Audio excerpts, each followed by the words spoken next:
You came here so soon, aren't you afraid to lure those reporters? Looking at Tony Stark swaggeringly sitting in front of him, Su Che knocked on the coffee cup and said, "You know, you just admitted to those reporters that you are Iron Man."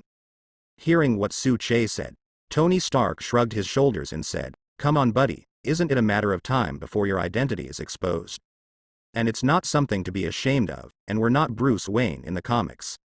Speaking of this, Tony Stark pointed outside. "Don't worry, those reporters have already gone back to write their manuscripts. Even if someone wants to secretly photograph it and sell it to a newspaper, you still have to trust the financial resources of the great Tony Stark, okay? Let's put it this way, as long as I don't want to, then no one can send the photo of the three of us together.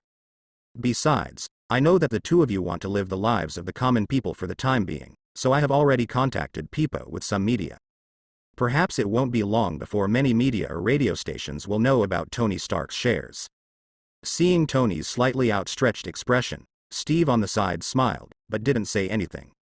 Instead, Su Che joked to Tony, "Wow, you really deserve to be Tony Stark, who is so rich. But buddy, you are so rich, so can you pay for the coffee that skipped twice? What order escape? What coffee?" Hearing Su Che's words, Tony Stark blinked. Then he looked at Su Che innocently and said, "Don't be kidding, buddy. I am the greatest genius, philanthropist, and playboy of this century. You are still a dignified billionaire. How can you do such a shameful thing as skipping orders? Anyway, you're making a false accusation. I think it's necessary for my lawyer to talk to you. Don't think I won't find a lawyer because you're handsome." Looking at Tony Stark, who blinked his innocent eyes and started to play a rascal, Su Che gave him a middle finger without any hesitation. Steve listened to the two of them bickering. "It was the first time I felt so happy after recovering from the freeze. Tony, the cost of one dispatch by your lawyer is enough to cover your coffee money for a year. Then definitely, after all, Yang A is the top lawyer team in the United States." Spreading his hands, Tony Stark knocked on the coffee cup. "But you can't say that. Some money should be spent, and some money should be saved. Anyway, I will never admit that I drank 2 cups of coffee and didn't pay the bill." As he spoke, Tony Stark looked at Su Che and raised his eyebrows triumphantly, "Unless you can prove something. Monitoring is covered in the store 24 hours a day." Pointing to the monitor on the corner, Su Che said to Tony, "Definitely, maybe you can cut open your stomach with a knife to prove that you really drank 2 cups of coffee and paid twice. You think I'm stupid? It hurts to have my stomach cut open. Who would cut open his stomach to prove that he really paid for 2 cups of coffee?" With a blank look at Su Che, Tony Stark couldn't believe that someone would slit his belly open with a knife because of this incident. "Does it hurt to think about it? Yeah, but you just feel a stomachache when you cut your stomach, but if you don't pay the bill, Selena, the manager of my Tahualan cafe, will feel distressed. After all, as the store manager, she has an extra commission besides her salary." Hearing what Su Che said, Tony Stark raised his hand to greet Selena. "Selena, please give me a latte." Facing the reasonable request of the guests, Selena walked over with a cup of latte in a short while. "Hey beautiful girl, here's a tip for your extra hard work, thank you." He handed the $500 to Selena casually. Tony Stark turned his head to Su Che and said, "So, I will never admit that I skipped orders. By the way, are there any activities in the afternoon? Why don't we continue to discuss about Obadiah Stan? I always feel like this thing is not over yet." Facing the fact that Tony gave Selena a tip of $500, Su Che naturally has no opinion. But listening to Tony say he wants to continue talking about Obadiah Stane, Su Che put down his coffee cup and said, "Steve and I are going to go fishing this afternoon. Do you want to participate? Is this an invitation? Well, since you've already sent out the invitation, then the great Tony Stark has decided to reluctantly accept your invitation because you used the identity of the Silver Moon Knight to help me last night." Speaking of fishing, Tony Stark sat up straight and looked at the two people. "But how boring is Common's fishing?" "Well, in a moment I'll have Happy get my yacht ready for a game of sea fishing. Maybe we can catch some uncommon seafood. Definitely, if I feel that simply going fishing is boring, then I can also find some famous models and actresses to come over." Well, hearing Tony's words, Steve really wanted to tell him that the fun of fishing is not what you catch. It's not about those models and actresses that Tony said. Rather, it depends on who was fishing originally and who the friends were fishing with. But looking at the excited Tony, it was obvious that he wanted to join his and Sus group. After thinking about it, Steve decided to go fishing a few times before telling him about it. After all, he is Howard's son, and now he wants to reform his evil ways, which is a good thing, right? Turning his head to look at Su-che, Steve thought that Tony wanted to join the group of the two. Su-che also has to make a decision whether to choose to accept. Seeing that Tony's tone is very sincere, but he has to pretend to be indifferent. Su-che thought for a while, and then he didn't refuse. Sea fishing. It's fine, if you go out to sea for some sea fishing, maybe. Boom. Before Su-che could finish speaking, there was a violent explosion sound from the opposite side not far away. The mighty explosion didn't just ring out in the lobby on the first floor of the Stark Industrial Building. The airwaves set off by the explosion even affected the people on the street. Listen to the screams of terror and people running around in the street. And looking at where the explosion happened, almost all three of them got up subconsciously. Damn it, I knew it wasn't over. While speaking, he looked at the two people who had already left quickly and ran towards the scene of the incident.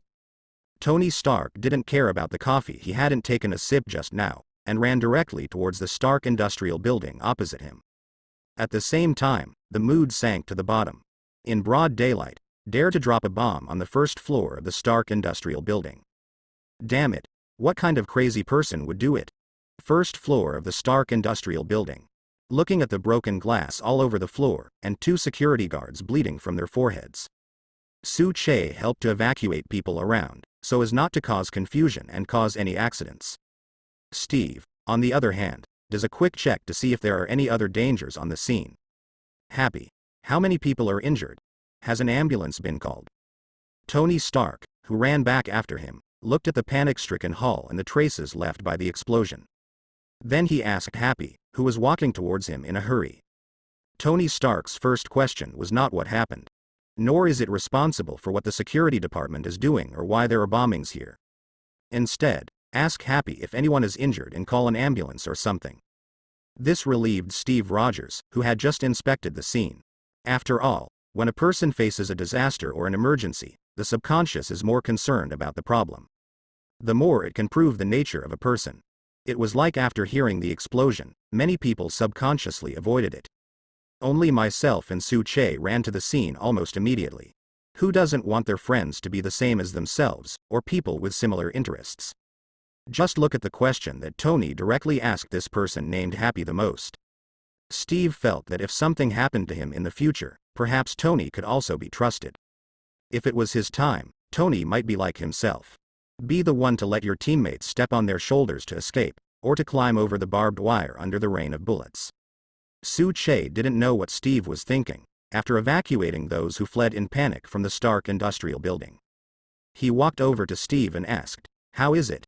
It was clearly a small bomb, but there were no other explosives around. Hearing Su-che's question, Steve said something softly.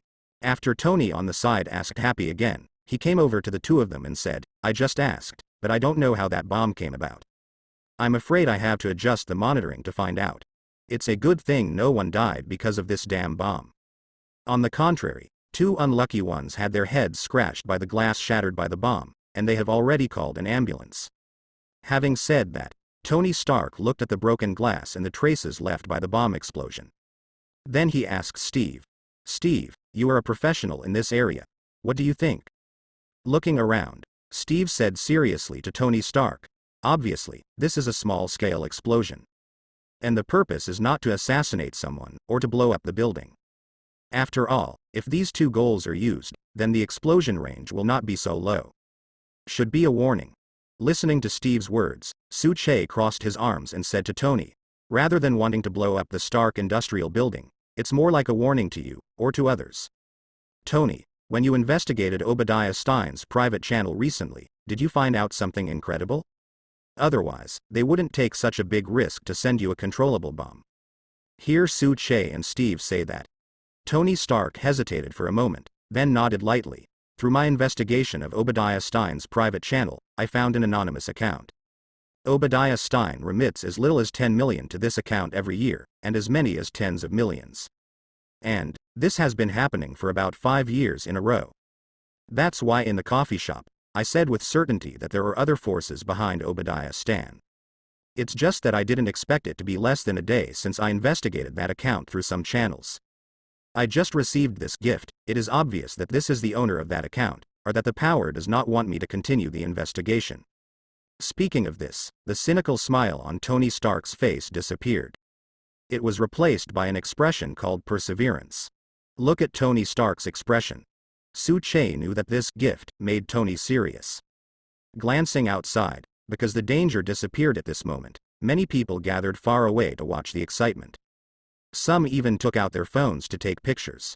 Su Che raised his hand and patted Tony's shoulder. You deal with the scene first. I'm afraid the media and police cars will come over later.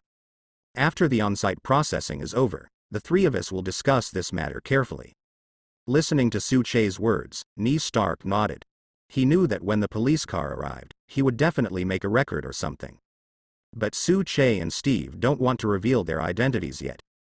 So he nodded. Steve on the side also smiled and patted Tony Stark on the shoulder. Very good, at least judging from Su Che's words just now. He's willing to accept Tony as part of their group.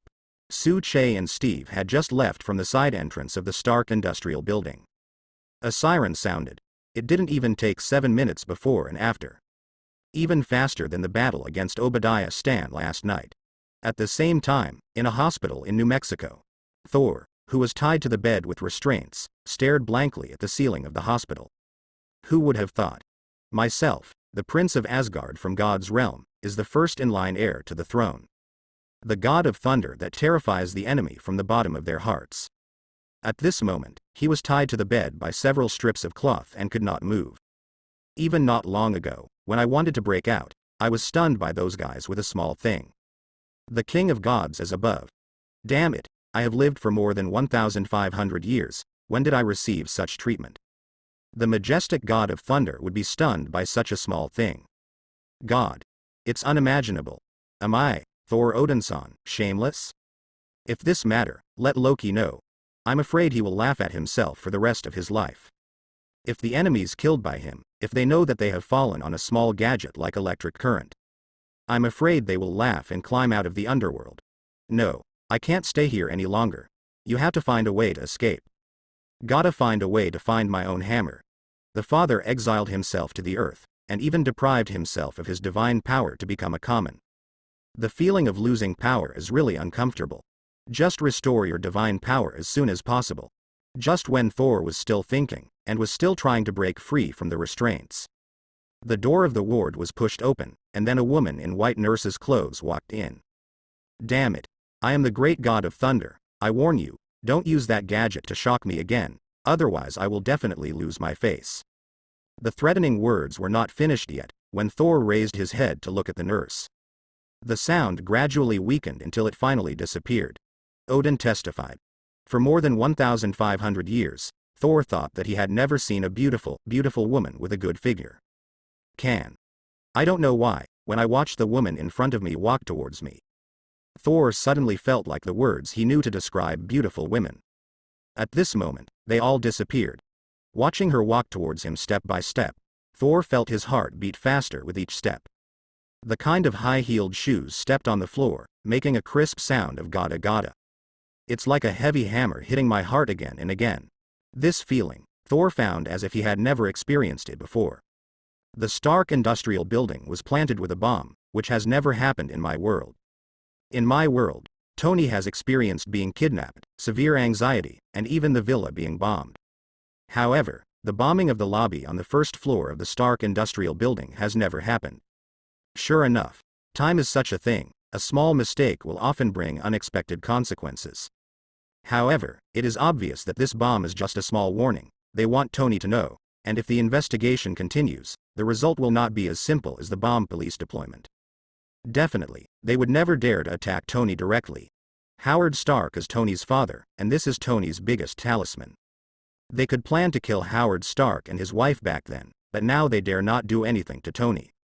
Who told Tony that once his life was in danger, then Nick Fury would definitely continue to investigate with all his strength.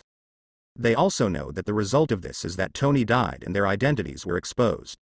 Then, Nick Fury attacked them, followed by their decades-long plan to become the world's dominator, which fell short. This kind of result is something they are unwilling to accept, and they absolutely cannot accept it. So, compared to that plan, the life and death of a Tony Stark is not important. As long as that plan is successful, then under their knowledge, no one in this world can stop them. Whether it is the rebels or those who threaten their future, they will all be wiped out immediately.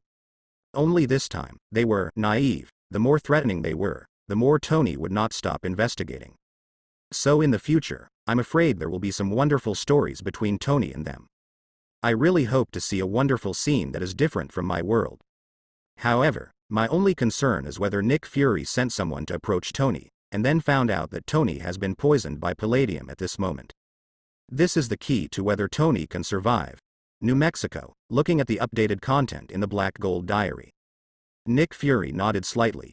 In fact, not since Obadiah Stine was captured by the FBI. After Pepper Potts became the new CEO of Stark Industries. When she chose Tony's life assistant, he has already sent a female detective to apply for the job, and is preparing to become Tony Stark's assistant. Even just in case, he sent a total of 7 applicants. The result is very good. An agent of S.H.I.E.L.D. has been successfully applied. Became Tony Stark's life assistant. Only. Even so, and I have already passed the previous diaries. Learn about Tony Stark's palladium poisoning ahead of time. But what about after? Can you write more details in the diary? For example, how can I help Tony Stark solve the problem of palladium poisoning? The scientific researchers of S.H.I.E.L.D. and the attending physicians of various departments have inquired about it themselves. But they can't do anything about things like palladium poisoning. It can only be suppressed in the short term, but cannot fundamentally solve this problem. So, how did the self in the parallel world help Tony Stark solve this problem? Damn, can't you write more clearly in the diary? Shaking his head a little annoyed, Nick Fury was just about to continue watching. Then he suddenly raised his head and forcibly looked away from the Black Gold Diary. Something is wrong. My current state of mind is very wrong. Since when did you actually start to rely on the answers given by others? He looked at the Black Gold Diary in his hand. Nick Fury thought about getting the Black Gold Diary again, after reading the first diary. Some of the decisions you make. Only then did Nick Fury realize that he seemed to be relying too much on what was written in this diary. Yes, what is written in this diary about the future? It really allows you to prepare yourself for many things in advance. Including knowing that Tony Stark was kidnapped, and that he himself would escape and come back to become Iron Man. And Captain America Steve Rogers was still alive, and then he was found and successfully revived from the ice. There's even the hammer that fell from the sky and Thor who made Medusa approach. Unknowingly, my own thoughts, all my plans. It seems that they are all being influenced by this diary. They are all using this diary to know what will happen in the future in advance, and then make judgments and decisions. This is wrong, at least for myself, absolutely not. As the bureau chief of S.H.I.E.L.D., as the king of agents. If you don't have your own judgment, but absolutely trust the content written in the diary. So, what is the difference between me and other S.H.I.E.L.D. members? Take a deep breath, close your eyes and hold your breath. Immediately, thoughts began to turn rapidly. If I were my normal self, I would die shortly after hearing that Tony Stark was poisoned with palladium. So what would you do? Thinking about it now, my first thought just now was to pin my hopes on the diary. I hope that Su Che will write down the answer of how he saved Tony in the diary. Just a simple comparison, Nick Fury began to wake up. Before I knew it, I seemed to have really changed. No. Although with this Black Gold Diary, I can indeed save a lot of effort. There are also preventive plans for the future. But, mare fuck. I am Nick Fury, the director of the dignified S.H.I.E.L.D. How can I let the Black Gold Diary or other people's thinking lead me by the nose? Thinking of this, Nick Fury let out the breath he had just held back. The eyes also regained their clarity. That's right, I can use the Black Gold Diary to know in advance what will happen in the future. Then on this basis, under this convenient condition, protect against future dangers. But that's just a more convenient condition, not a factor in your own decision-making. Therefore, you must keep your independent thinking free from interference. At the same time, we have to do more preparations. Don't let Black Gold Diary make any decisions for you. Otherwise, how can I be worthy of my current status? After suddenly clearing his mind, The calmness in Nick Fury's eyes returned. After picking up the diary again, Nick Fury continued watching. Only this time, Nick Fury returned to the mentality he had when he first got the diary. Well, the contents recorded in the diary can be believed. I can use this convenience to prevent many things. However, this black gold diary cannot be overly relied on. Don't let it drag you from Nick Fury to another Nick Fury. In the apartment, looking at the system, Nick Fury's trust value had already started to fluctuate, ready to start moving towards the 80 mark. But in the next second, the originally rising trust value suddenly dropped back. After becoming 73% of the original again, it remained motionless. Seeing this scene, Su Che was speechless for a while. What's the situation? What the hell is Nick Fury doing? Although according to the system, the previous trust value generated by the previous diary is locked. On this basis, the diary holder will fluctuate the trust value according to the content of the latest diary. Unless it is subversive content, the trust value of the diary holder will increase steadily or remain unchanged. The mission value will not be locked again until the latest diary is read. That is to say, during the period of reading the diary, the trust value generated by the diary holder for the previous diary has been locked. Take Nick Fury for example. After the last diary, his trust value was 73%. Well, as long as the new diary written by Su Che is not too subversive, then the 73% trust value remains unchanged. When Nick Fury was reading the latest diary entry, the trust value will fluctuate on the basis of 73%. But just now, Nick Fury's trust value is obviously about to reach 80%, and the trust value is still rising in a straight line. Su Che predicts that it is very likely that after this diary is over, Nick Fury's trust value will reach 90%, but no one knows what happened to Nick Fury when he was reading his diary. In the blink of an eye, the trust value actually dropped back to 73%. Then start to stay still. It's like a cooked duck that's about to be brought to the table. As a result, the duck flew straight away as soon as it was placed on the plate. Pit Father Ah. If Nick Fury appeared in front of Su Che right now, then Su Che will definitely open Nick Fury's head and take a look at his unique brain circuit. How is it so difficult to gain his trust value? It looks like you can brush to 90, and you can get a new calendar. But it fell back after a swipe. Tisk. It really is. As expected of Nick Fury, Mare Fok, Asgard. Mother, is the royal father still awake? Looking at the father lying in the gold defense mechanism, his eyes are closed and he is falling into a deep sleep at this moment. It was the first time that Loki discovered that it turned out that his father, the famous god King Odin who shocked the 9 realms. There is such a weak side. Especially when he fell into a deep sleep, it was the first time that Loki saw clearly at close range. Father is already so old. Although in Legendary, the god Wang Yu's power is stronger when he is old. But, looking at the weak father at the moment, Loki held the eternal spear tightly in his right hand, as if he had strengthened his determination. Relax Loki. He glanced at Odin who was in a deep sleep. Frigga smiled gently at Loki. Although Thor was exiled by your father, but with you in Asgard during this time, your father and I feel very at ease. Let him take a good rest for a while. Since he took the throne, he has never had a real rest. Listening to his mother's gentle words, he watched his father Odin weakly in a deep sleep. Loki stared at him for a long time, then whispered to Frigga. Mother, no matter what happens, I will always stand by Asgard's side. What you up to? Hearing Loki say this, as Frigga who raised him since he was a child and taught him magic himself. Naturally, he knew his son's character very well. So after hearing what Loki said, he unconsciously felt a little worried. Don't worry, mother, I'm just sighing with emotion. Smiling at his mother, Loki said again. Then, I'll deal with things first, mother. Go Loki, although I don't know what you are going to do, but mother believes in you. Seeing Loki's reluctance to speak, Frigg knew that she would never come out either. So he smiled and nodded. Loki would never do such a thing as sorry for Asgard. Frigga is absolutely sure of this, but even she still couldn't figure out what Lu Ji had to do. To kill his father for Asgard. It was Ice Titan Lof who killed, not Odin. Watching Loki leave, he turned his head to look at his sleeping husband again. Frigga is a little worried about her eldest son at the moment. I don't know how Thor is doing on Earth. Gently raising a hand, the floating light flickered. Soon, the black gold diary appeared in Frigg's palm. Perhaps, people who are also in Midgard, through the owner of the diary, Su Che, know about Thor's life at the moment. But there shouldn't be any danger to his life, otherwise Heldam would have come to notify him long ago. Opening the diary, looking at the 10th diary that has been updated, Queen Frigga sat there and read it.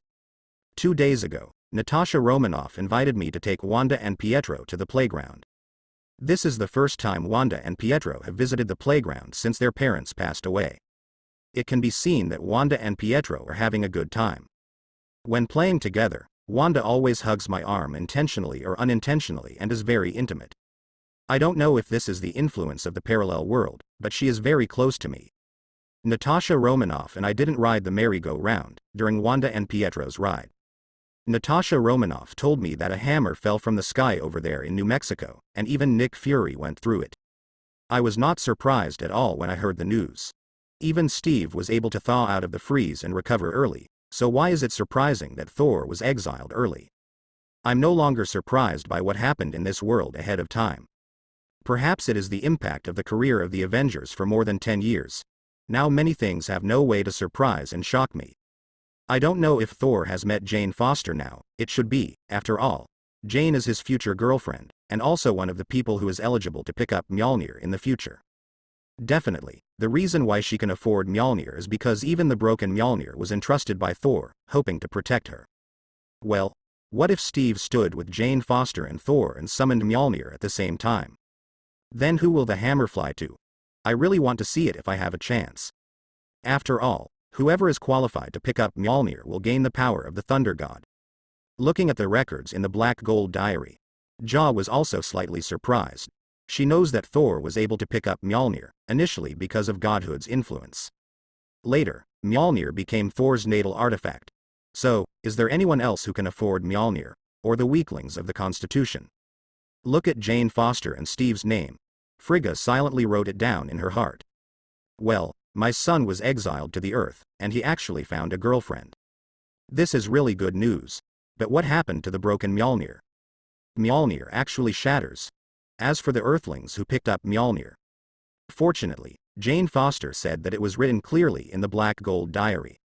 She can afford Mjolnir because of Thor's entrustment to Mjolnir, hoping that it will protect Jane Foster.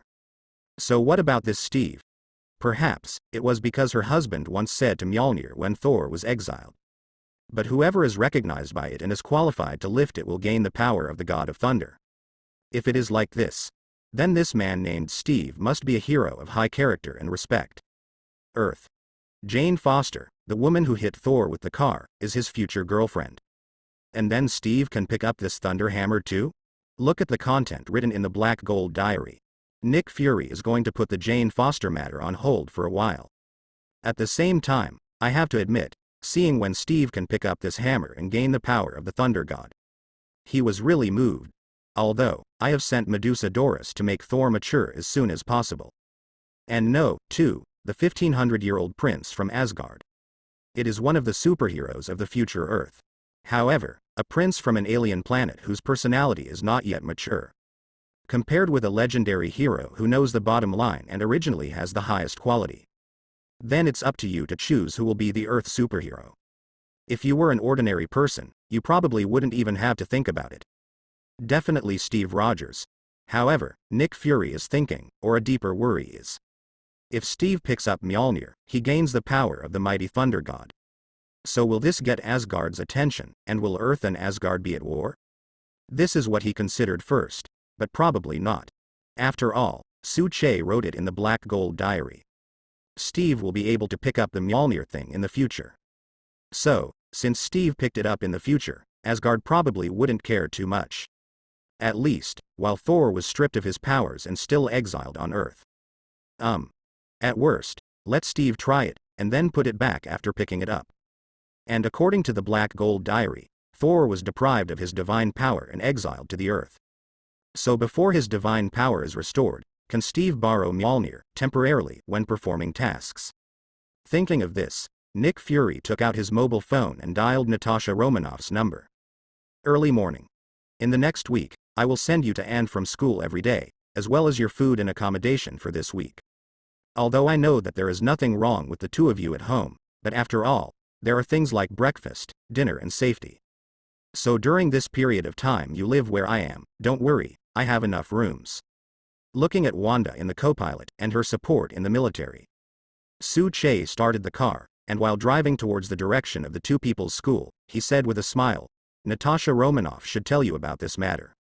Well, Natasha Romanoff told us this morning at breakfast. Seeing Su Che who was driving seriously, Wanda turned her head to look at the side face that can be called the ceiling of beauty and smiled. So, Su, I will trouble you this week. How could be? Listening to Wanda's slightly sweet voice, Su Che smiled and said, Natasha Romanoff and I are friends, so naturally there won't be any trouble. And she went on a mission, I help take care of you, you should also. Listening to Su Che's answer, Wanda blinked her beautiful eyes, but did not speak. For Natasha Romanoff's sake, duplicity man. Sooner or later, you will be my girl. Sitting in the back row, Pietro, who has never spoken a word, looks out the window at the scene of the car reversing rapidly. The fists can't help but be clenched tightly. God. Wanda actually learned to speak with her throat closed. This is terrible, okay. Actually learned to pinch his throat and make a sweet sound? Is this still the Wanda I know? Send Wanda and Pietro to the campus gate all the way. Wanda turned her head and motioned for Pietro to get out of the car and wait for her. Wait until Pietro gets out of the car. Wanda looked at Su Che and said very seriously, so, for the next week, Pietro and I will bother you. By the way, in order to thank you for taking care of me this week, I have a gift I want to give you. Looking at Wanda's very serious expression, she has already started looking through her bag as if she was looking for something. Just as Su Che was about to say no, Wanda said in surprise, Hey, I put it here last night, why didn't it disappear? Su, can you come over and help me find it? Hearing Wanda's request, Su Che leaned closer and looked at the bag in Wanda's hand. Just as I was about to ask what I was looking for, I was suddenly attacked. In an instant, the cheeks felt a burst of softness. This is a thank you gift. Blushing and giggling, he opened the car door, then waved to Su Che. Pietro and I will wait for you after school in the afternoon. After speaking, Wang Yin closed the car door and walked into the campus with some doubtful support. On campus. Wanda, just now. What happened just now? Turning her head to look at Pietro, Wanda smiled very freely and said, Pietro, don't you think it's suitable for me and Su to be together? And according to the age of this world, we are only 5 years apart, which is not very big. Besides, isn't it normal for girls to take the initiative? If you like it, then you should be bold. Otherwise, with sus good looks and temperament, maybe one day he will be cheaper than other women. Having said that, Wanda raised her finger and pointed Pietro's shoulder. You think I don't know, you like Alice in the next class? Pietro, we are not children anymore. So if you meet someone you like, then you should pursue it boldly. Otherwise, shyness will make us miss the people we like. Hearing that before she could ask, Wanda chattered a lot. Pietro scratched his head.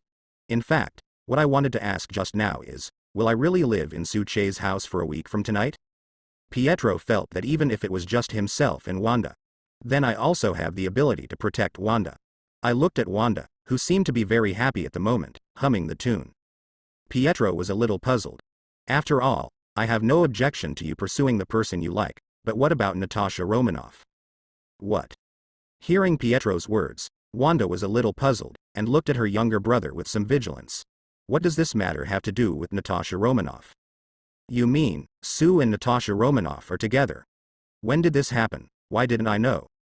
Looking at Wanda's serious and dangerous eyes, Pietro quickly waved his hand, and then asked cautiously, It's not you and Natasha Romanoff. What are you thinking? He raised his hand and knocked Pietro on the head angrily. I treat Natasha Romanoff as my sister. Natasha Romanoff also regards herself as a younger sister. How come to Pietro, the relationship between himself and Tasha is not right? Oh my god, and when did I give Pietro the illusion that I like women? As a younger brother, how could he guess his sister like this? No, the lesson to be changed will teach him a lesson. Watch Wanda's expression change. Pietro understood in an instant that what he had guessed or even identified before was definitely a misunderstanding. Facing Wanda, who looked a little unfriendly, Pietro immediately pointed to the direction of the classroom not far away. Wanda, time is running out, let's go quickly. Ah. Listen to Pietro's lousy excuses. Wanda snorted, then walked towards the classroom. Forget it. Give him a face. I won't teach him at school today. But I and Sue have known each other for so long, even my birthday has passed. Even in the playground, I hugged his arm openly and squarely. How could he have no reaction at all? Come on, I'm Wanda Django Maximov, the wife of your world. Is it true that, as Natasha Romanoff said, he still has concerns? If I don't take the initiative, then it is very likely that there will never be a story between the two people. Never mind. Take the initiative to take the initiative. It is not shameful for a girl to take the initiative to pursue happiness. And I really like him too. Not to mention being handsome, it's just the kind of maturity and vicissitudes that are unconsciously exuded, and even a somewhat melancholy temperament plus that sufficient sense of security. That's enough to drive me crazy. Not to mention that every time I go to the coffee shop, when I sit with him, I take care of myself in such a gentlemanly detail. And when he mentioned his previous life, he used it with a very caring feeling. It's really hard to say no to. Come on, Wanda. You can definitely take him down. As for the fact that he already has a Wanda in his heart, it doesn't matter, anyway, it's me in the parallel world. I don't care. In the car. Well, Steve was taken by Natasha Romanoff, so Sue is going to find Tony Stark. This guy called himself last night and said he had found some new clues. So I hope I can help in the past. Sue Che also wanted to see what Tony found. But Wanda is really good at it. New Mexico, in a small town. Yes. Sitting on Thor's lap, Medusa Doris held Thor's cheek. Her tone was like coaxing a child. Money is very important on our Earth. You see, without money we have no place to live and nothing to eat. We can't even drink that glass of beer you like if we don't have money. So, I have to go to work to make money, so that our life on Earth will be better in the future. Speaking of this, Doris raised her hand and tapped Thor's nose lightly. Do you know? You dropped that glass in the restaurant yesterday, and I have to pay for it. So, don't allow it next time. Hearing that Doris is as gentle as water, but she has a kind of teaching, like the big sister next door. Thor scratched his head in embarrassment. I didn't know that you have to pay for throwing cups on Earth. In our Asgard, the praise of 103 for fine wine is usually in the form of throwing cups. Okay, I know. Gently rubbed Thor's forehead with his forehead, looking at Thor like a child doing something wrong. Doris smiled softly. It's okay, take your time. I believe you will always know that the Earth is different from the Asgard you mentioned. Looking at Doris, whose eyes are like waves and gentle like water. Thor nodded seriously. Don't worry, I will learn about the Earth as soon as possible. Hey, don't be so serious. Gently nodding on Thor's forehead with pale fingers, Doris winked at Thor playfully. According to what you said, you are more than 1500 years old. So, this matter will definitely not trouble you. After finishing speaking, Doris glanced at the time. Yeah, I'm going to be late for work soon, so I'm going to work now. Wait for me obediently at home. Even if you feel bored and go out for a walk, you are not allowed to fight with others, and you should pay more attention to safety, okay? Looking at Doris, who is gentle like a big sister for a while, and mischievous for a while like the little sister next door. Thor grins and nods silly. So cute. Gently rubbing Thor's head, Doris got up and went to the entrance to change her shoes while saying, by the way, there is a lunch I prepared for you in the refrigerator. Remember to eat on time, and oh, the fridge is the one thing I told you about last night to open. After speaking, Doris gave Thor a wink, then opened the door and left. Doris. What's wrong? Turning his head slightly, his bright eyes tilted his head to look at Thor with a smile on his face. Is there anything else I forgot to say? That. Raising his hand and scratching his head, Thor sat on the sofa with some hesitation and said, Do you really want to believe that I am a prince from Asgard? After finishing speaking, Thor also quickly explained. I didn't mean anything else, but when I was in the hospital, everyone didn't believe what I said, and then they still. I definitely believe it, you are my boyfriend. As a girlfriend, how can you not believe what your boyfriend says? After finishing speaking, Doris raised her pale jade finger and tapped Thor lightly. Also, remember next time, you have to say you love me instead of asking me this question. Let's go. Waving at Thor, Doris closed the door and left with a silvery laugh. Watching Doris close the door and leave, Thor sat on the couch scratching his head, giggling from time to time. In the car. How about it? Hold on. Sitting in the co-pilot, Doris began to touch up her makeup while looking in the mirror, and said to Phil Coulson, "Did you do what I asked you to do? It's almost finished, and now 80% of the entire town is our people. The remaining 20% are also moving away. Before dark, this town can be 100% owned by our own people." Having said that, Phil Coulson looked at Doris seriously and said, "Doris, I prefer you to call me that nickname. Okay, Medusa. What you are doing now seems to be different from what the director explained, at least from the content document given by the director and your current method." Listening to Phil Coulson's words, Doris closed the makeup mirror in her hand. The winking eyes lightly picked Phil Coulson, and then the red lips parted slightly, but the tone contained a hint of disdain. Nick understands the feelings of a fart. If he understood feelings, he wouldn't have divorced his wife, Priscilla. Hearing what Medusa Doris said, Phil Coulson was very silent, saying that he could pretend he didn't hear the topic. That is to say, Doris can talk about this matter at will, if it is someone else. Well, other people don't even know that the director was married, or even divorced. Nick's ultimate request is to make Thor mature and full of love for the Earth, so what method to use is naturally up to me. He wrote it. Hey. While gesturing to Phil Coulson to drive, Doris said softly, "Even if he lived to be more than 1500 years old, he is still a man. Last night, I easily made out some of the things he went through in Asgard. In general, he is more than 1500 years old, impulsive and reckless, much like a child who has not grown up yet. There's nothing Nick Fury can do to mature a guy like that.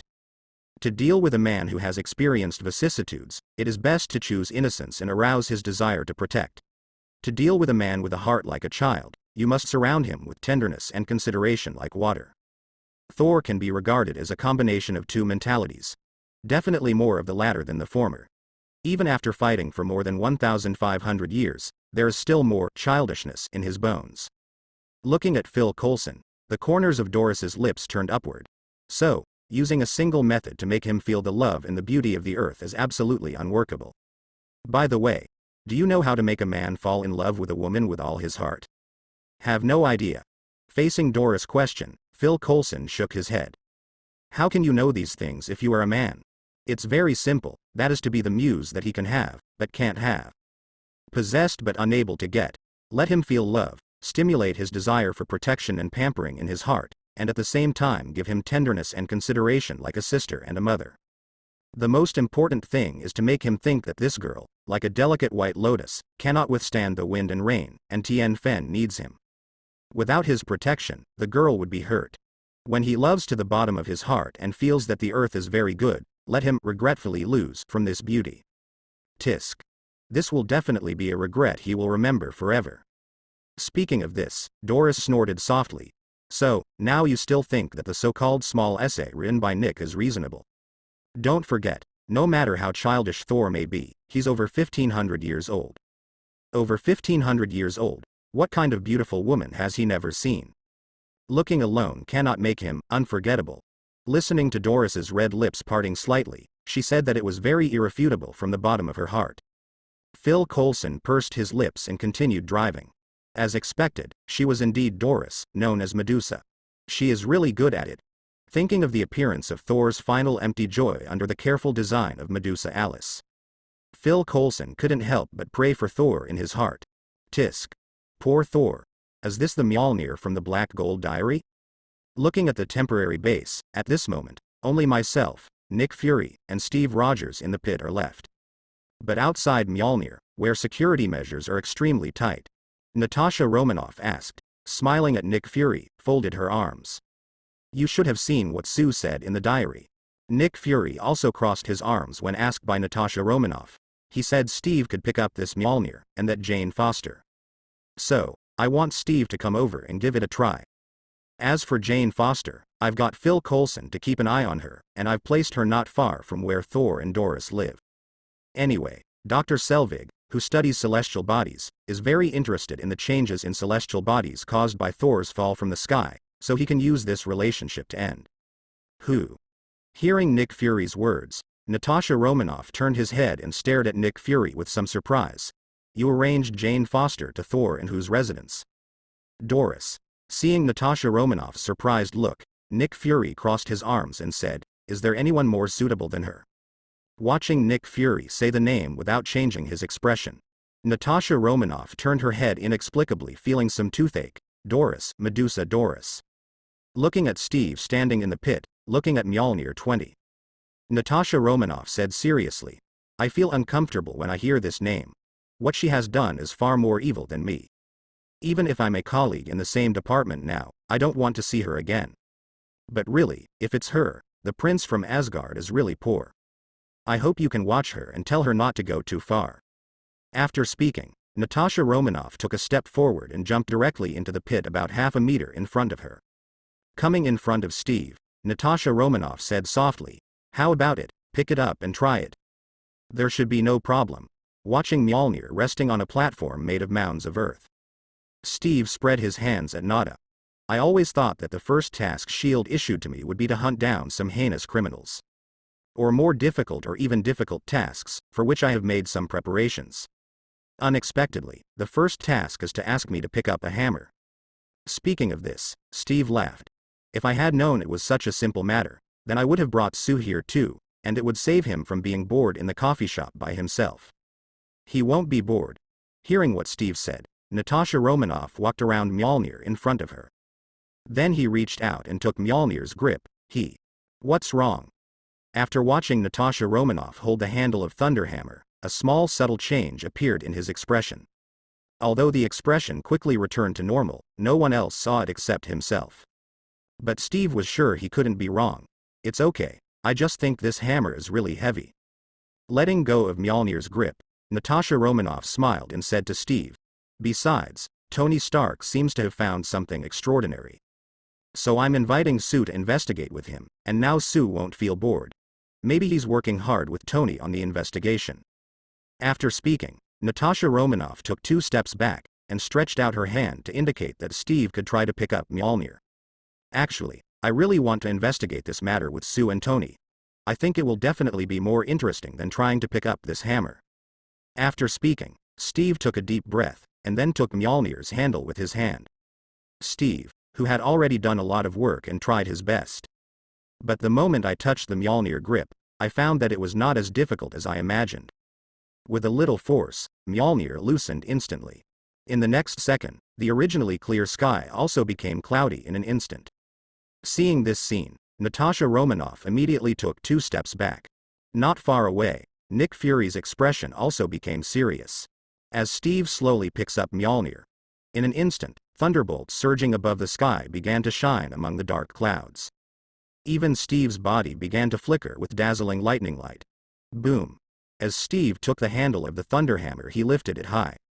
A powerful thunderbolt was directly connected to the hammer. Boom. Crack. In an instant, the wind was surging and the thunder was rushing. Thousands of thunderbolts exploded in front of Natasha Romanoff and Nick Fury like the doomsday. Seeing this scene, Natasha Romanoff's eyes flashed an inexplicable meaning. Instead, Nick Fury instantly jumped into the pit in front of him, came to Natasha Romanoff and said to Steve, "Steve, how do you feel now?" A wonderful feeling. At this moment, Steve, who was constantly flashing with lightning all over his body, faced the questioning of Chuck Fury. After carefully feeling the changes in the body, he laughed. "I feel full of strength all over my body, just like when the super soldier serum injection was successful." Open the other hand, watching the dazzling electric current pop out of the palm. Steve turned his head and said, "And I can control this power as I like, and even summon the power of thunder for my use." Saying that, Steve held Mjolnir and held Mjolnir's rope and spun rapidly, and then the whole person flew into the air. Wow, another person can fly. Covering his eyebrows and watching Steve take to the sky. Natasha Romanoff sighed at Nick Fury. He won't pick up the hammer and fly away and never come back. Will this put the Earth and Asgard in war? But seriously, if only this hammer wasn't that Thor's, then Steve would have a wave of epic buffs. The strength of the Avengers alliance in the future will also increase a lot. Hearing Natasha Romanoff's joke, Nick Fury gave a rare smile, but didn't speak. Even Natasha Romanoff couldn't guess what Nick Fury was thinking at the moment. However, Nick Fury's self-light was on Steve as he descended through the air. But I didn't notice that Natasha Romanoff, who had the same happy and envious expression on the side, but quietly put the other hand behind his back. Just what it feels like to hold the Mjolnir grip. Perhaps, only Natasha Romanoff knows. Boom. Landing from the air to the ground, Steve swung the hammer lightly, and then put the hammer back to its original place without any hesitation. When I first picked up this hammer, I really felt extraordinary power. However, this power does not cause people to gradually lose their power, just like the super soldier serum back then. While speaking, Steve walked in front of the two people. You should know that the super soldier serum developed by Dr. Erskine back then will not only give a person great strength. It will magnify the good intentions and evil thoughts in a person's heart. Like me and Red Skull John Schmidt. This hammer gives me the same feeling, at most, it just has a little more fearlessness. Hearing what Steve said, Nick Fury and Natasha Romanoff looked at each other. Fine. Sorry for your trouble, Steve. This is nothing. Spreading his hands towards Nick Fury, Steve glanced at the Mjolnir. But I feel that this hammer doesn't belong to me. Or it's not waiting for me, even if I can pick it up. And while it would give me a lot of power, I prefer my shield by comparison. Hey, Thor, is that really you? Looking at the cloudy sky not far away, lightning and thunder, it seems that there is a scene of heavy rain. Jane Foster came out of the room, just about to pick up the instrument to see if it was because of the star a few days ago. As a result, Thor was standing there with a serious expression on his face.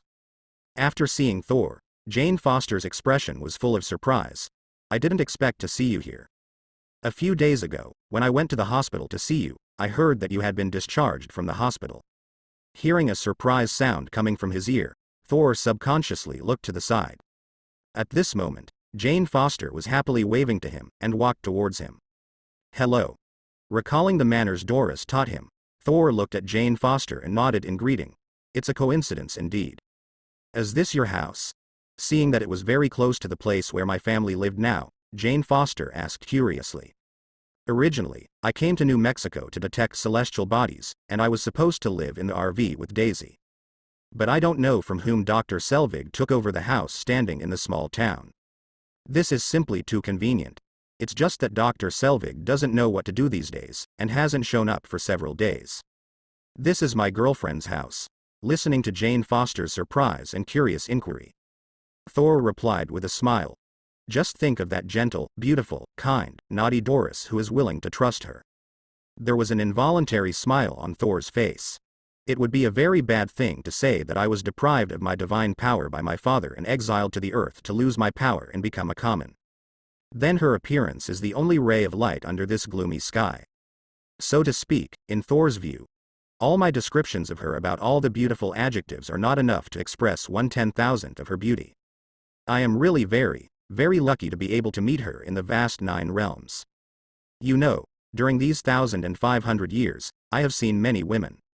Even experienced some women. But there has never been any woman who can be so tolerant and gentle towards herself like Doris. Really makes people crazy. Your girlfriend. Listening to Thor's words, Jane Foster subconsciously frowned. Inexplicably, there was a slight sense of loss in my heart. She also didn't understand why she was so disappointed when she heard the Thor in front of her say that he had a girlfriend. After all, I have only seen him a few times, and every time, it seems that some misunderstanding happened. By the way, Jane, do you know where that is? Pointing to the direction where the thunder was shining and the dark clouds were densely covered not far away, Thor asked with a serious expression. He looked in the direction of Thor's finger. Jane Foster said, it should be a desolate and uninhabited place, and I seem to have heard Dr. Selvig say that when the celestial bodies change, there seems to be a hammer that fell from the sky and was blocked by a mysterious department.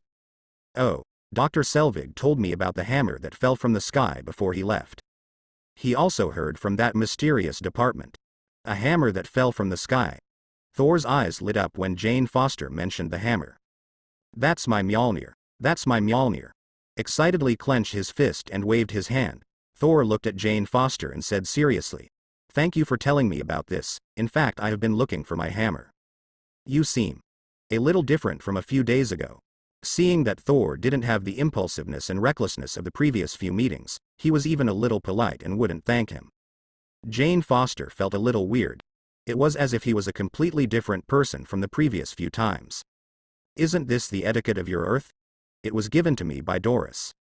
She said a man with manners would be liked, though it reminds me of Loki. Smiling at Jane Foster, Thor looked in the direction of Mjolnir, and then said to Jane Foster, "Sorry Jane, I'm going to get my hammer." "Hey, there is a blockade over there, so you can't get in." Looking at Thor, who was very happy and ran towards the place where the clouds and thunder gradually dissipated. Jane Foster gave a cry at once. He just looked at him as if he didn't listen. Jane Foster stomped her feet, then started the car and chased after Thor. "I'll drive you there, it's so far away from here." As Jane Foster started the car, she drove Thor towards the temporary camp set up by S.H.I.E.L.D. Soon, an agent who appeared out of nowhere took out his mobile phone and dialed. "Sir, according to our plan, Lady Jane Foster has inadvertently told Thor where the hammer fell. Now, they've driven in the direction of the hammer." "Yes, sir." After hanging up the phone, the agent shrugged his shoulders and proceeded to move the rest of the Aborigines out of the small town, and then let his group live in. "I heard from Instructor Doris that you only need to act as a common resident in this small town for 2 or 3 months. Then some more points will be scored on the Eagle's Nest graduation report." "Well, is there any danger and can get a relatively high evaluation?" "What a bargain. After all, the higher the evaluation, the better the position of entering S.H.I.E.L.D. after graduating from Eagle's Nest. At least, even if you start from a passer-by S.H.I.E.L.D. agent, you can at least reach level 5. The rookie detective who came out of the Eagle's Nest felt that this matter was very simple. But at the same time, Sue and Tony Stark felt that it was very difficult. Bang bang. Da da da da. Seeing countless bullets attacking himself and Tony Stark wearing armor like a dense rain of fire. Su Che turned his head speechlessly and looked at Tony Stark, who was wearing Mark's armor, and said, "This is the very common company you mentioned on Sully Island? Which common company will have all staff armed with firepower and greeted with a shuttle of bullets as soon as they walk in the door?" Listening to Su Che's complaints, Tony Stark in the armor said indifferently, "Mr. Superman, bullets can't hurt you anyway. And they even refrained from using rockets, plus this company doesn't have any super ability players like the old antique popsicles. Isn't this a common company?" Facing Tony Stark's harsh words, Su Che, dressed as the Silver Moon Knight, raised his hand to Tony and raised a middle finger symbolizing a friendly gesture. "Hurry up. I have to go back to pick up Wanda and Pietro from school in the afternoon. They had a very bad impression of you at first, if they knew it was because you delayed me from picking them up from school. It is estimated that their attitude towards you will be even worse." While talking, Su Che began to deal with the guys in front of him who were holding various weapons. Instead, Tony asked curiously while fighting back in his battle armor, "I have wanted to ask you for a long time, why did the twins treat me so badly? I found out when I was in the coffee shop a few times ago. I really hope I didn't provoke them." Su Che casually grabbed a guy who shot at him while chattering in a language he didn't understand and threw it out. Then he asked Tony Stark, "What does this guy say?" "Have no idea." After the palm energy cannon knocked the guy in front of him into the air, Tony Stark replied, "I would have asked JARVIS to update the language information database before I knew it. You also know that there are many types of small languages in this world, and there are dozens of unrecorded ones, not to mention the indigenous languages of some small islands." While talking, Tony Stark and Su Che speeded up cleaning up these guys. "By the way, buddy, you haven't said why Yamato Pietro is so cold to me. Let's talk about this when we go back." After seeing a guy sneaking towards the host, it seemed that he wanted to damage the host. Su Che rushed in front of it in an instant, threw it into the air and trapped him in a water prison. This common company appears to have a lot of people. Actually, without any super abilities, it worked out without any hassle. Especially facing a metamorphosis with a perfect defense version of the Superman body, which can ignore any physical rule damage. And another Iron Man who is wearing armor and bullets can't break the defense at all. The attacks of these guys are simply futile. Get rid of these guys. Tony Stark came to Su Che's side. "Dude, your ability is really convenient." Looking inside the mid-air dungeon at a height of half a person, the four were tied up in the shape of a large character by water. Even his mouth was stretched open by the current, making him unable to kill himself, but he was able to breathe freely. Tony Stark asked Su Che, "Is there anything special about him? Other guys attacked us immediately, only this guy wanted to destroy the mainframe immediately. So I think this guy should know something." Hearing what Su Che said, Tony's eyes lit up. "Immediately take out the U-disc and insert it into the host, and let Jarvis quickly restore the contents of the host. Tony Stark asked the guy who was trapped and unable to move in the water prison. Dude, can you understand what we are saying?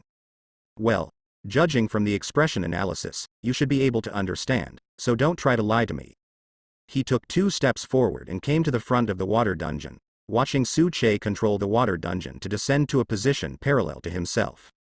After Tony thanked Su Che, then he asked the guy trapped in the water prison, "Don't be brave.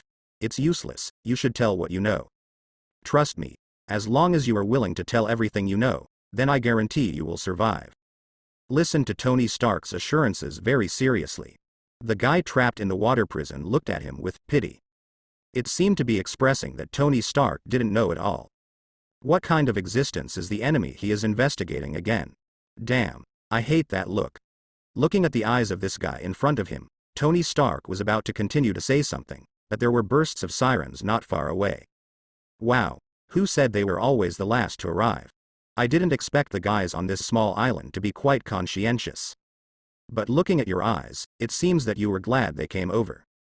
That is to say, it is very likely that they have been bribed by you, or are they simply with you?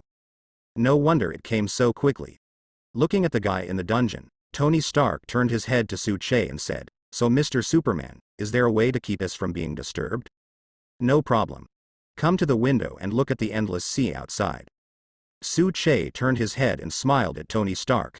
"This is an island, as long as there is water, then I am invincible." After the words fell, Su Che opened his arms. Originally, the sea breeze was gentle, and the sea surface was calm and waveless, but in an instant, it began to roar and turbulent. Almost in the blink of an eye, a terrifying tsunami tens of meters high suddenly rose from the calm sea. Before the people outside could respond, a tsunami tens of meters high hit the company directly. Hiss. Looking tens of meters high, the momentum is extremely terrifying. A monstrous tsunami that seems to be able to easily destroy all obstacles in front of it. Even Tony Stark felt the pressure of this catastrophic scene. It's just that when I saw the tsunami with a height of tens of meters actually volleyed over the ground of the island. Then it enveloped the company layer by layer from the outside. Not even a drop of seawater seeped into the company. It's as if the whole company is like a lonely submarine in the deep sea. Tony Stark spread his hands to Su Che and said, "Dude, for this meticulous control, maybe I should re-evaluate your strength. Ask what you want to know. Maybe you can have lunch when you go back after asking." "No problem. When the time comes, I will treat you, you can eat whatever you want." Opening the visor, he blinked at Su Che. Tony Stark asked directly to the people in the water dungeon. "You have also seen that the support you imagined is actually meaningless at all. So, my friend, I advise you to tell what you know. Otherwise, I'm afraid." Before Tony Stark could finish speaking, the guy whose mouth was open seemed to want to say something. "Well, from the very beginning, I was asked whether to talk or not. You gave me a chance to speak. Oh sorry, I forgot about this. Dude, please get the water out of his mouth. I just remembered that the mouth of the guy in front of me was opened and sealed by water." Tony Stark spread his arms and laughed. "I just asked myself for a long time. This guy has been silent because he can't speak. Are you sure? I suggest that it's better to let him write it down, not say it." Hearing Tony Stark's request, Su Che gave a reminder. But looking at Tony's self-confidence, it doesn't matter. Su Che snapped his fingers lightly, unsealing the seal on the guy's mouth. The mouth was untied, although the whole person was still trapped in the water prison and could not move. But look at Tony Stark and the one by the window.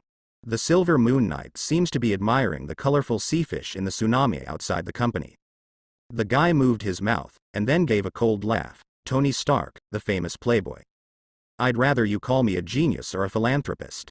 Hey, don't think that you are invincible just because you put on the steel armor. Poor and sad Tony Stark, you and Silver Moon Knight will never know what kind of existence you have provoked."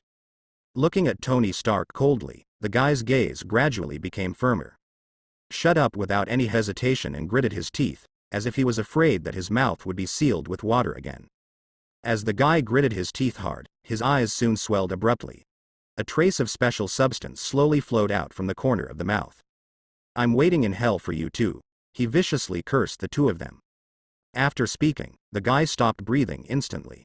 "Well, die as soon as you say it, without delay for a second. God. Looking at the dead guy in front of him with a special substance on the corner of his mouth and swollen eyes. Tony Stark frowned subconsciously and took a step back. I was really taken aback by this scene in front of me. It's not that he has never seen Deadman, but he has never seen a guy like this guy, who said he would die without any hesitation guy.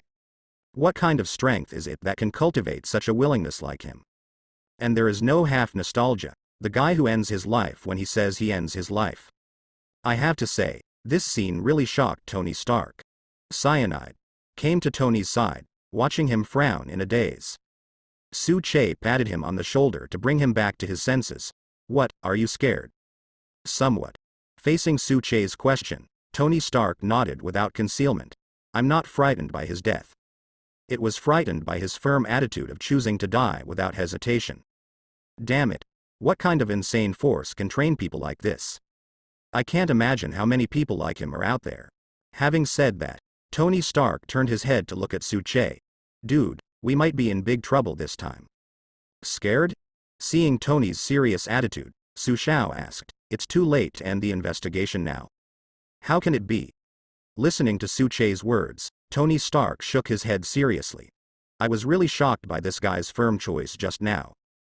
But the more this happens, the more I will find them out. This group of forces is really terrifying. I can't imagine that once this force.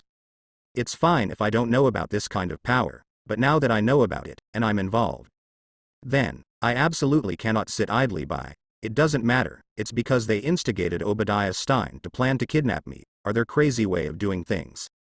Having said that, Tony Stark looked at Su-Che with a serious expression and said, I'm sorry, buddy, I brought you in too. So, I owe you one. I don't care.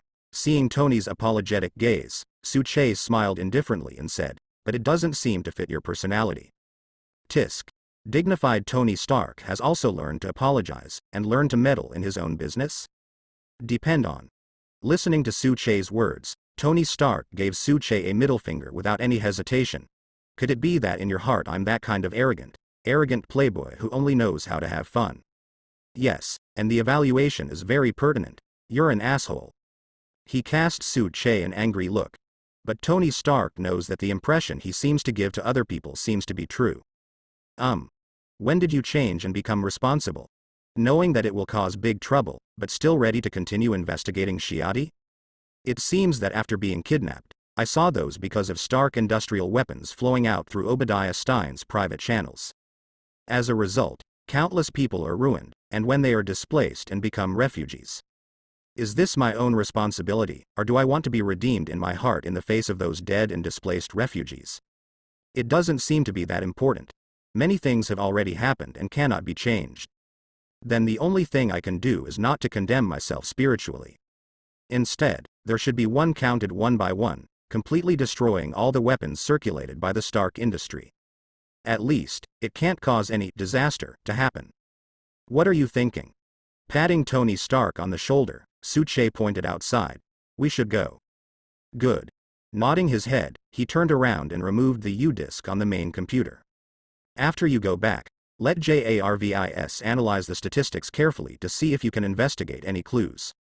By the way, Su, you just said let the guy write it down, not let him talk about it. Did you already know this guy had poison in his mouth? I know a little, but I'm not sure, just in case. Damn, then you should have told me earlier. Wait, so you know what kind of power the other party is? Definitely knows, and knows better than anyone else. That. I won't tell you, but I don't like to see you busy searching for clues, but you'd better only investigate to the surface, and then destroy all the weapons that the Stark industry leaked out without permission. If the investigation is too deep, once those guys go crazy, maybe something bad will happen. Don't worry, someone will deal with them. I always feel like you're fooling me. Yeah, have you learned to be smart? I knew Su that you were a complete jerk. Thank you for the compliment, but you'd better get someone to prepare lunch in advance. Got it. Got it. I've asked Peepo to help prepare it, shit, bastard. At the same time, Asgard. You mean, someone picked up Thor's Mjolnir? Listening to Heimdall's report, Loki's expression turned ugly instantly. Why? Why on earth would anyone be able to pick up that Mjolnir? How can this be? How is it possible that anyone besides Thor can pick up Mjolnir? Obviously I can't pick it up myself. But, mere earthlings are actually qualified. What is this? A person on Earth who is like an ant is actually more qualified than himself. This made Loki feel unacceptable for a while. Yes, someone did lift Thor's hammer. Looking at Loki, Heimdall said seriously. However, he just picked it up to summon the power of thunder, and then flew around in the sky before putting it back down. Looks like he likes his shield better than Mjolnir. But Loki, you'd better not do anything dangerous. The one who picked up Mjolnir is valued by someone. Listening to Heimdall's words, Loki frowned and thought for a moment. Where's Thor? Thor is riding in a vehicle on Earth, heading towards where Mjolnir is. You can see that he was very excited to find Mjolnir, but he didn't know about Thor who had been stripped of his powers. Will it still be recognized by Mjolnir at this moment? Hear a hint of worry in Heimdall's tone. Loki nods that he understands. Wait until after Heimdall is gone. Loki held the gun of eternity, with a glint of haze in his eyes. 6.